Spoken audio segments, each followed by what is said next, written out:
വർഷ ഋതുചര്യനെ കുറിച്ചാണ് നമ്മൾ ഈ വീഡിയോയിൽ ഡിസ്കസ് ചെയ്യാൻ പോകുന്നതെന്ന്. വർഷ ഋതു ദക്ഷിണായനത്തിലെ ആദ്യത്തെ ഋതുവാണ്. ഈ ഋതുവിൽ ദേഹബലവും അഗ്നിബലവും ഏറ്റവും കുറവാണ്.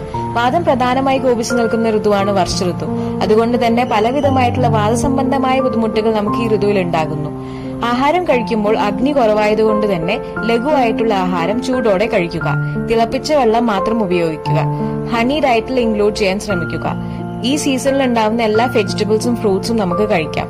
മാംസം കഴിക്കുമ്പോൾ ലൈറ്റായി കഴിക്കുക. റൈസ്, ബാർലി, ഗോതമ്പ് ഇതെല്ലാം നല്ലതാണ്. Heavy food, fried items, junk food ഒക്കെ അവോയ്ഡ് ചെയ്യുക. വ്യായാമം ചെയ്യുമ്പോൾ മിതമായി ചെയ്യുക, കാരണം ദേഹബലം കുറവാണ്. ഡേ സ്ലീപ്പിംഗ് അവോയ്ഡ് ചെയ്യുക. ക്ലീൻ ആയിട്ടുള്ള ഡ്രസ്സസ് യൂസ് ചെയ്യുക. ഡെയിലി കുളിക്കുക. ഈ വീഡിയോ നിങ്ങൾക്ക് യൂസ്ഫുൾ ആയി തോന്നിയെങ്കിൽ please do like, share and subscribe ആയുർവിദ്യാലയം.